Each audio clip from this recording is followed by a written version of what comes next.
as a living testament and recollection of history in the making during our generation. Yes, you're rocking with the best. I go by the name of Just Blaze, and this is Soundproof on thesource.com. Allow me to reintroduce myself. My name is Ho. I've told you a bunch of times about my homie Big Jack. The day we were finished with the Black Album, he came through and played me this record called The Little Boy Blues Band, which had the sample for PSA. And the album was done while Ken Lewis, while he was finishing mixing that record.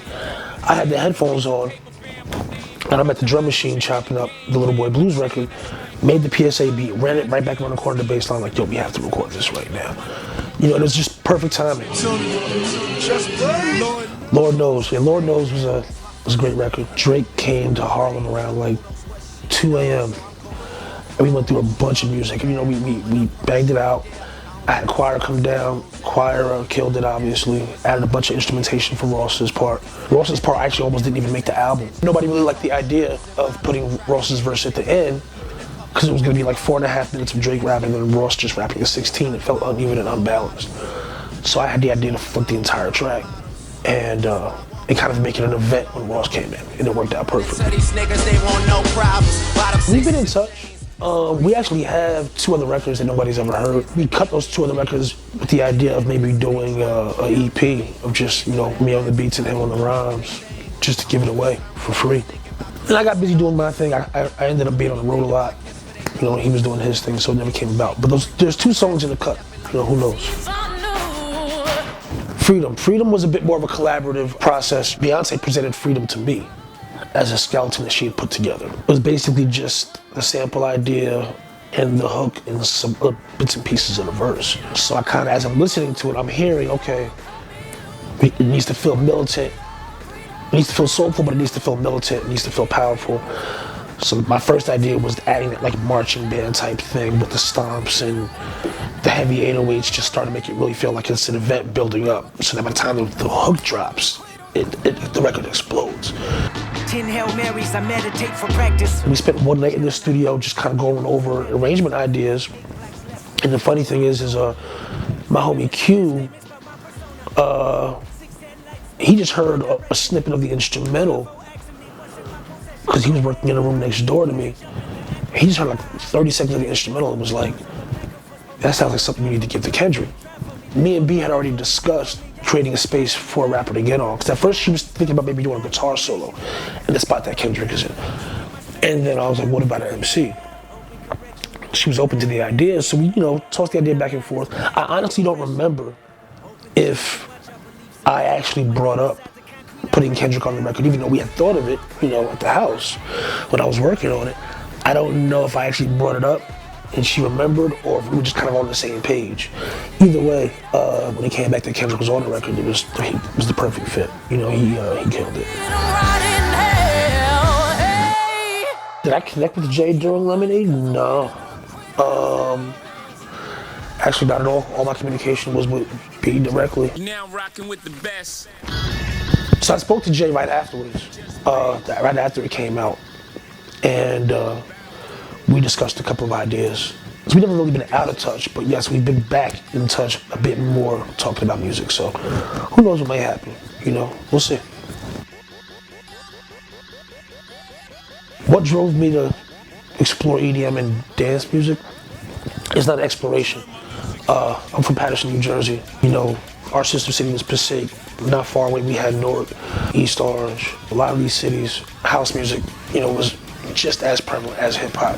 So for me, it's always been a side-by-side existence. I think what's happened is I was able to kind of make my way into that world as a DJ to the public. So I understand why some people might think, oh, he's exploring something different or he's trying something different. What's actually happening is I'm actually getting the chance to expose a side that's always been there, you know. So yeah, all in all, it's not an exploration for me. Another side of my, you know, musical identity that has only been exposed to the world in more recent time, but you know, it's always been there.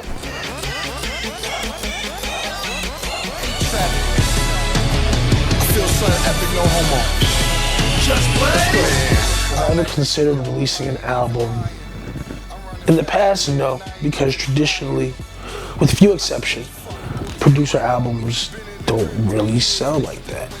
Now that I actually do tour a lot, and I've known as a producer, but also kind of like as a touring artist in the DJ world, it makes a little bit more sense for me to entertain that option. So stay tuned. When I sit down to make a beat, at this stage in my career, I'm not really necessarily just thinking about the beat. I'm thinking about the overall vision, the song, the presentation. If the artist is performing at a concert, what part of the concert does this song fall into? I think about all those things as I'm making a record. So it's not really just about, oh, let's make a dope beat. It's really about delivering a vision or a feeling.